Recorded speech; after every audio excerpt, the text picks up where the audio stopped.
Welcome to the deep dive. Today we're digging into a really interesting blueprint.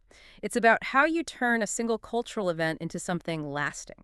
A community-driven movement with real legacy. And we're looking at the journey of Kushstock. Using insights from Dr. K and Medicated Barbies, we'll track how it went from underground warehouse things to this whole year-round ecosystem. Right. And for you listening, our mission here is to really break down the how did they manage to scale up, build this, what they call an empire of culture, but stick to one crucial rule. Keeping it free for the people. Exactly. Free admission. So we're looking at how they managed the, let's say, the business side of belief, making sure the heart of the event didn't get lost just to pay the bills. Yeah, it's a fascinating paradox, isn't it? The events cost a fortune, permits, security, stages, all of it, but entry was zero. Like Dr. K said, what you build in the dark echoes long after the lights go out. The event itself is almost just the spark. It's the long-term structure we're unpacking. So let's get into that blueprint. Okay, so starting point. Every big thing needs a why, right? And the sources say this one kicked off with a pretty simple question back in some LA warehouse. Yeah, basically, what if everyone could come together? Vendors, growers, artists, fans, everyone in one spot. One big show. But what's really interesting is that the core idea wasn't just unity, it was access.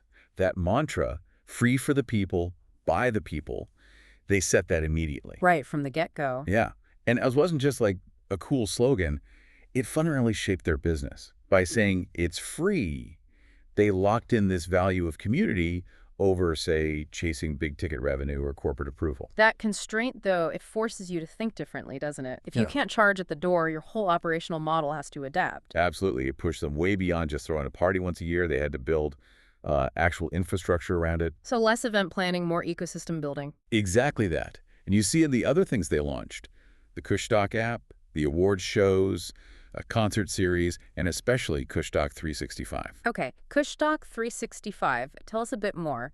How does that give partners year-round visibility? What does that actually look like? Well, think about it from a vendor's point of view. Paying for a booth is a gamble if it's just for like 12 hours of exposure. Risky. So Kushstock 365 basically formalized ongoing engagement.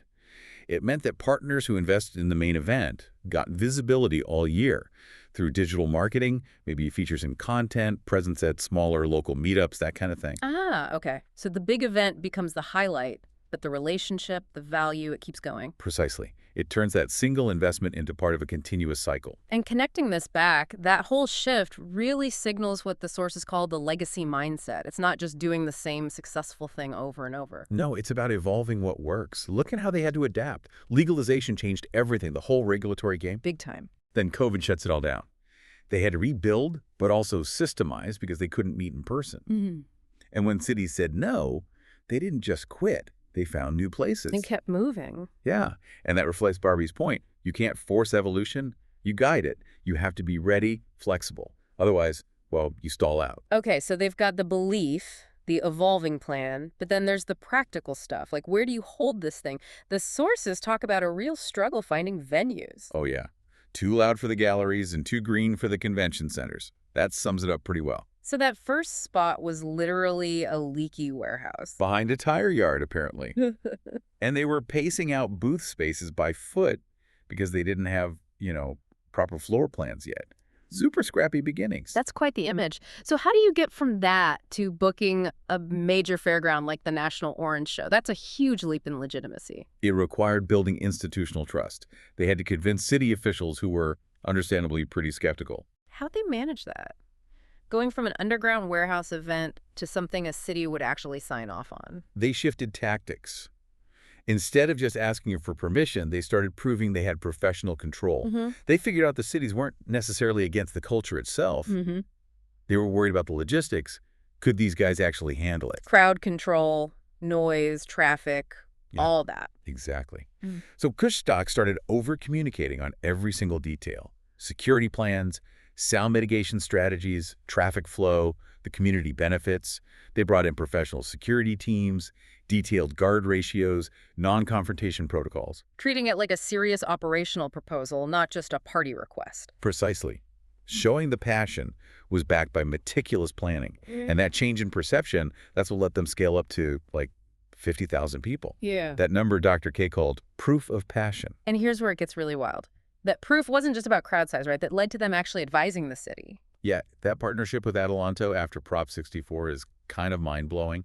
The city saw how organized it was, the positive economic ripple effects, and they literally asked Kushstock for help. Help with what?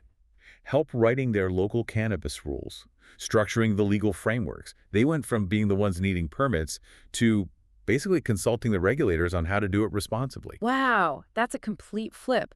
And this partnership had real measurable benefits for the city, too. Absolutely. The sources point to significant economic impact. Through the cannabis taxes and event revenue Kushstock helped generate, they contributed to paying down like over $300,000 in city debt. That's substantial. And they started funding local youth scholarship programs. So it completely changes the story. Right. Evolution wasn't just, let's make the show bigger. It became, let's create better outcomes for the community. It makes the case that, this kind of counterculture, when it's well managed, can actually be a valuable civic partner. A powerful case, yeah. Okay, let's tackle the big one. Money.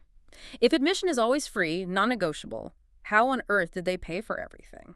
Stages aren't cheap. Security, insurance, city permits. Yeah, that's the million-dollar question, sometimes literally. Hmm. And Dr. K is open about the early days, pooling personal money, maxing out credit cards, basically running on faith. High risk. Extremely. And that question he asked back then, the question wasn't how much does it cost, it was how much is it worth? Yeah. It shows they were thinking long-term about cultural value, but, cultural value doesn't directly pay the sound guy today. Right. So how long did that faith-based model last? When did it actually become sustainable? When did this vendor economy thing really kick in and cover those massive costs? The turning point seems to be when they fully realized their core asset wasn't the event itself, but the audience they reliably brought together. Tens of thousands of engaged people. Access. Access, exactly. Once they could guarantee that audience, they could position the vendors not just as participants, but as primary partners, primary investors. The vendor economy became the backbone. How did they structure that? They set up different tiers, so you could get in relatively affordably, maybe around $710 for a small startup, but then it scaled up, maybe to $5,000 or more for bigger established brands. That balance sounds key. Keeps it accessible, but brings in the needed capital. Yeah, it allowed newcomers a shot while letting the bigger players invest at scale. They understood that if the event stayed authentic and drew the right crowd, vendors wouldn't see the fee as just an expense. They'd see it as marketing investment? Smart. Exactly. And that turned the free admission problem into actually a unique selling point for their vendor partners. And this philosophy carried over to the bigger sponsorships, too. It wasn't just about taking any check offered. No, they were apparently pretty selective. Yeah. Focused on alignment. Brands like Raw or Advanced Nutrients, they weren't just buying ad space, it was more of a collaboration. How so? The sponsorship money was used visibly to improve the experience for everyone. Maybe it funded better VIP gift bags or helped them book a bigger musical headliner, something the attendees directly benefited from. So the community could see the value exchange. Right. If the sponsor clearly makes the free event better, people tend to accept that partnership. Okay, and that kind of high-level thinking, that management approach, it really got tested during the pandemic, right? When everything just stopped. Oh yeah, massively. The world shut down, but the business, the organization, it couldn't just disappear. Yeah. And that forced pause actually became a period of intense systemization. How do you mean? Well, instead of just panicking, they used that downtime to organize everything they'd been doing, often maybe a bit chaotically before. Yeah. They brought in automated workflows, digital forms for vendors, really tightened up their systems, structure creating freedom in a way. Efficiency became the focus. Yeah, Dr. K apparently said efficiency became the new currency, and a big part of that was rigorous tracking. Like P&Ls, profit and loss. Exactly. Really watching where every dollar was going. Moving from that early faith-based budget to something much more controlled. The sources even mentioned always budgeting, like an extra 10% just for unexpected things. Building in resilience. Yes.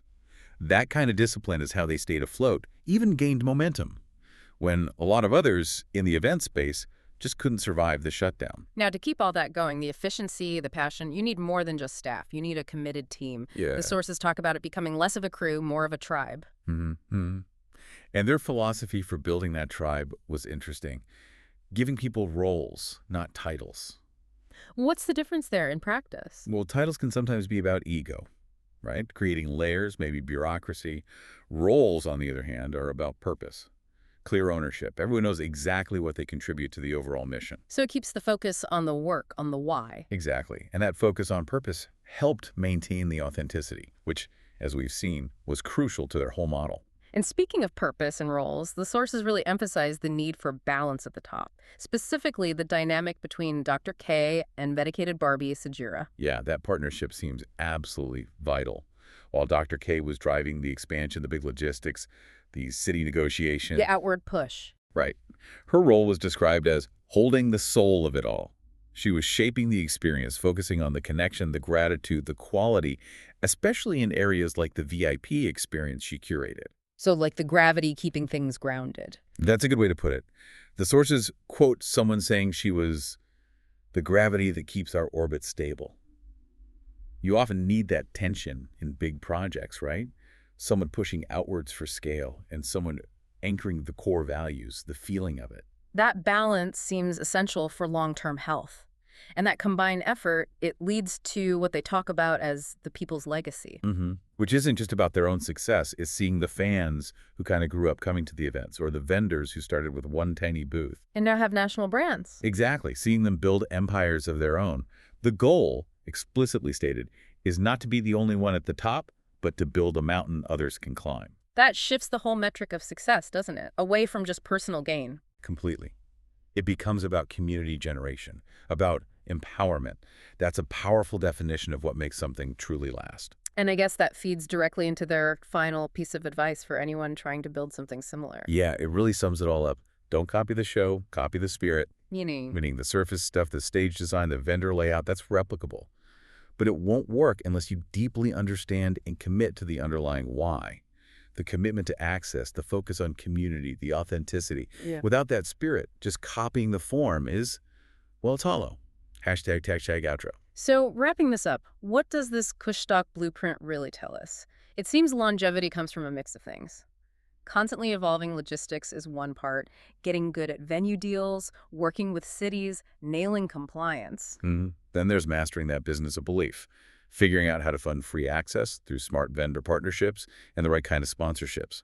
And maybe most importantly, it's about leading with heart, right? Empowering your team with purpose, finding that balance between the drive for scale and protecting the soul of the thing. Absolutely. And the central lesson, I think, is that the real measure of legacy here isn't ticket sales or profits. It's the impact on people the community built, the opportunities created. It suggests that, yeah, authenticity can outperform algorithms. And community can beat corporate. If you build it right, yeah. Which leaves us, and you, with a final thought to chew on.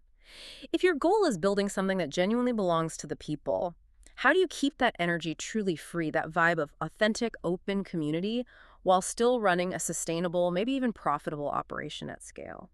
Where is that line between the structure you absolutely need and preserving that original, maybe even defiant soul?